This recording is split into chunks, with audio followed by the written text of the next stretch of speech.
Ghostbuster, nama yang melegenda, sekelompok pria aneh dengan alat-alat tak kalah anehnya. Tak ubah seperti ilmuwan gila berkeliling kota dengan mobilnya membasmi para hantu dan makhluk supranatural yang meresahkan warga kota. Seiring berkembangnya zaman, perkembangan teknologi, orang-orang mulai lupa dengan mereka dan tidak lagi percaya dengan yang namanya tahayul, hal-hal mistis dan supranatural lainnya. Jauh di desa terpencil, seorang pria tua sendirian menemui akhir hayatnya.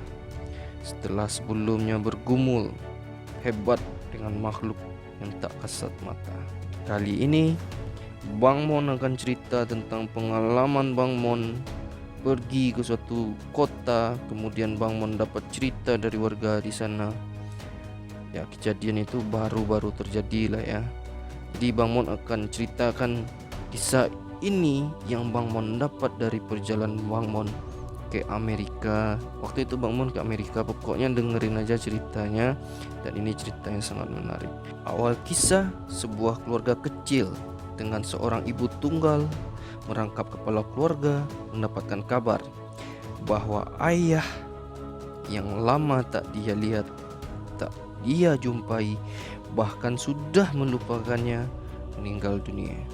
Dan si ibu bernama Kelly, ia diminta untuk mengurus warisan si ayah. Kebetulan mereka menunggak tagihan kontrakan rumah di tempat mereka tinggal sekarang. Mereka memutuskan sekalian untuk pindah ke desa itu untuk memulai hidup baru dan meninggalkan kebangkrutan ini. Alih-alih bisa memulai hidup baru, sang ayah ternyata malah meninggalkan seonggok rumah bobrok dan barang-barang aneh yang tak berharga. Setidaknya itulah yang mereka punya sekarang. Life must go on, right? Hidup mesti berlanjut.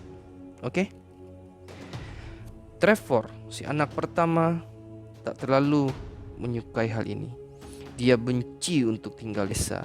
Namun seorang gadis yang membuat dia jatuh hati pada pandangan pertamalah yang membuat dia bertahan walau harus jadi pelayan restoran cepat saji. Phoebe, anak paling kecil, kutu buku, ilmuwan freak, antisosial dengan jokes bapak-bapaknya, malah tak terlalu peduli karena tak ubahnya tempat lama, dia juga tak pernah punya teman.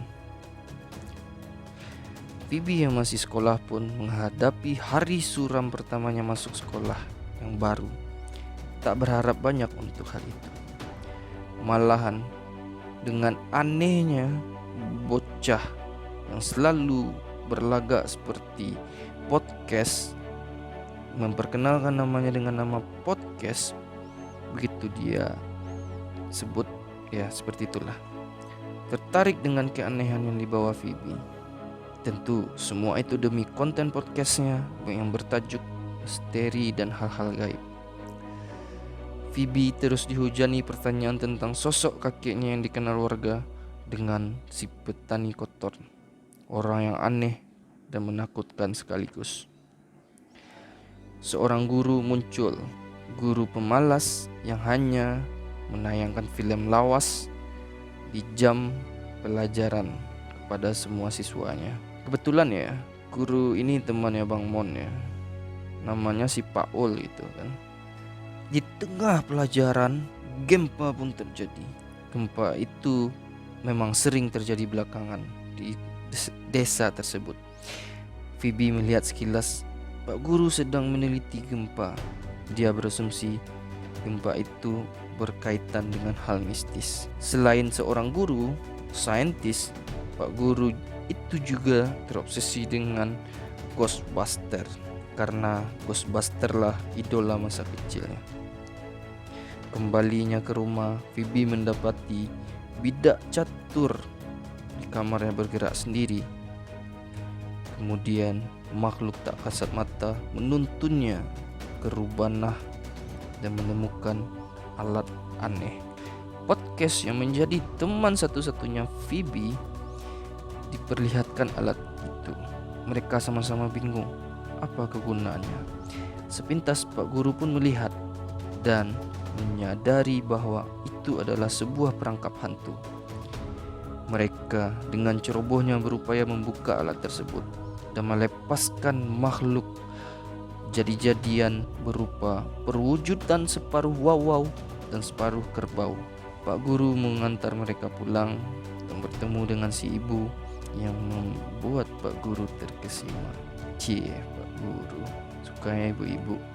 Dari buku tua si kakek, podcast sadar bahwa makhluk yang mereka lepaskan tadi adalah jelmaan sang penjaga pintu dari makam Gozer, dewa jahat dari bangsanya Raja Namruj.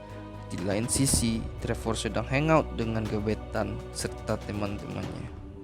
Terjadilah hal aneh di sebuah bukit tempat mereka nongki-nongki. Tempat yang merupakan bekas tambang minyak terbengkalai itu mengeluarkan getaran dan suara seperti berkata, Gozer, Gozer. Kembali ke basement, Phoebe kembali diberikan petunjuk oleh makhluk astral yang sama seperti tempo hari untuk merakit sebuah alat yang kemudian diketahui sebagai senjata membasmi hantu. Sampailah Phoebe dan podcast di lapangan untuk menguji alat tersebut. Kebetulan ada hantu gendut yang malang bertemu dengan mereka. Hantu yang tengah asyik melahap besi tua di sebuah gudang jadi sasaran pertama mereka.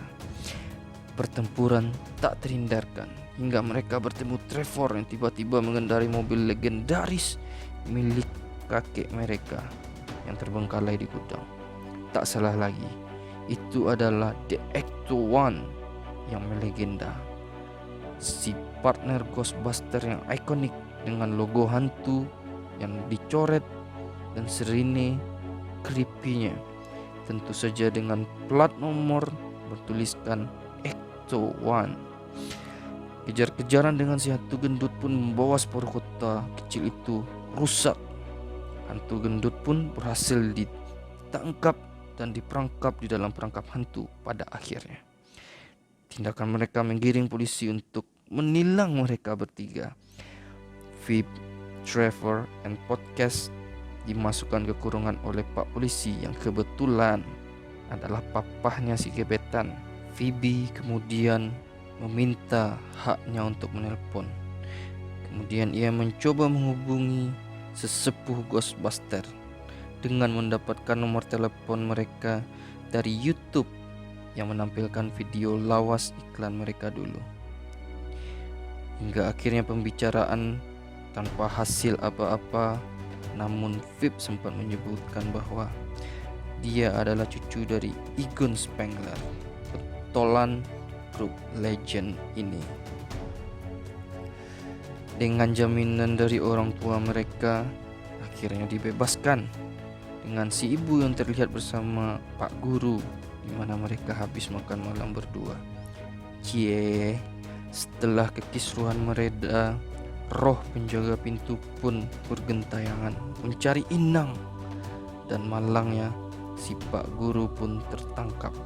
Berbekal aksi yang seru dan mengasyikkan kemarin, Phoebe, podcast, Trevor, dan si gebetan berencana menyambangi markas para roh jahat dan iblis itu ke gunung yang menjadi bekas tambang minyak. Diketahuilah bahwa apa yang kakek mereka lakukan sebelum meninggal ternyata demi melindungi dunia dari kekuatan jahat yang dipimpin oleh Gozer. Dengan cara memasang alat perangkap hantu yang banyak, jikalau roh jahat dan dedemit itu mencoba keluar, gempa pun terjadi. Dan itulah penyebab gempa yang sering terjadi di kota tersebut. Dan didapati lagi fakta bahwa pria bernama Ivo Sander yang melakukan penambangan itu adalah pengabdi Gozer dan tertidur di tambang itu selama puluhan tahun hingga ia bangun dan siap mengabdi ketika Gozer dibangkitkan. Di sisi lain, si ibu yang sendirian dirasuki oleh roh penjaga kunci yang menjadi pasangan si penjaga pintu. untuk kemudian mereka bersatu agar Gozer bisa bangkit. Karena ulah si penjaga pintu dan juru kunci, alat yang merangkap iblis dan dedemit itu dirusak hingga membawa keburukan ke dunia, termasuk membangkitkan Gozer menjadi penguasa kejahatan. Kota pun diserang para hantu, kekacauan pun melanda. Ghostbuster generasi baru pun team up. Mereka mengenakan atribut Ghostbuster dan berusaha menyelamatkan dunia. Terdengar seperti superhero kan? Sebelum beraksi, mereka mesti mengambil dulu senjata tempur mereka yang disita polisi. Dengan cara melepaskan si hantu gendut pelahap besi tua, mereka berhasil mendapatkan kembali alat-alat mereka dan siap untuk beraksi. Dengan sedikit trik pengecohan, Fib melakukan aksi lelucon bapak-bapaknya demi menarik perhatian Gozer. Dari lelucon itu, Gozer pun sedikit tertarik. Roh juru kunci pun berhasil diperangkap. Ibu pun terbebas, separuh kekuatan Gozer pun hilang. Hingga akhirnya si ibu percaya dengan mereka dan bergabung ke dalam tim. Mengetahui juru kunci berhasil ditangkap, penjaga pintu mengejar mereka hingga ke rumah, di mana Igon sebelum meninggal sudah pasang perangkap yang banyak di seluruh area sekeliling rumah. Fib melepaskan si juru kunci. Roh juru kunci pun bebas dan merasuki si gebetan, hingga mereka bersiap untuk merangkap semua dalam jebakan. Kadang rencana tak semulus paha Anya Geraldine. Akibat kekurangan daya, perangkap pun gagal diaktifkan. Kini keadaan berbalik. Ghostbuster pun terdesak. Di tengah kesempitan itu, datanglah bantuan dari Ghostbuster original yang sudah rapuh dimakan usia, para senior-senior yang sudah tua tentunya. Namun hal itu hanya membuat keadaan berimbang, hingga muncullah Igon, sosok astral yang selama ini membimbing Phoebe. Dengan bantuan dari Igon, sang kakek, Gozer dan kroco-kroco pun terdesak. Kapasitor daya pun terisi kembali. Kini mereka punya cukup daya untuk mengaktifkan perangkap. Perangkap pun aktif. Semua hantu, roh jahat, iblis, dedemit, dan Gozer pun terisap ke dalamnya. Dunia pun terselamatkan. Ghostbuster dan Ghostbuster original pun menang, beserta Igon, sang pentolan yang sudah menjadi arwah. Hingga sang ibu pun sadar selama ini ayahnya, Igon Spengler, selalu memperhatikannya.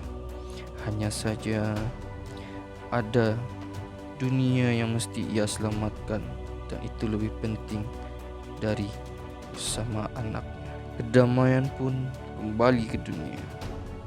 Generasi baru pun lahir, Ghostbuster. Cerita pun berakhir. Oke, para pendengar, jadi Bang Mon dapat cerita ini ketika Bang Mon kan makan di restoran cepat saji. Kebetulan Bang Mon ketemu si Trevor nih kan, anggota Ghostbuster. Awalnya Bang Mon gak percaya nih Ghostbuster nih apalah nih, cuman akal-akalan lah kan. Bang Mon nih orangnya gak mudah percaya dengan hal-hal yang konyol kayak gitu kan. Tapi Bang Mon sebenarnya ingin ketemu tuh sama si Paul, Pak Guru tuh kan. Ya dari sana si Paul pun ceritain. Akhirnya Bang Mon melakukan research yang mendalam, menyeluruh, komprehensif untuk mendapatkan cerita ini. Jadi begitulah ceritanya. Jadi pesan yang Bang Mon dapat sampaikan sekarang adalah yaitu, pokoknya pesan aja deh. Selamat menikmati konten-konten Bang Mon. Jangan lupa subscribe. Yaudah, kalau mau like silakan like, kalau nggak mau ya silakan dislike. Ya kalau nggak mau ya juga nggak diapa-apain juga tak apa-apa. Thank you.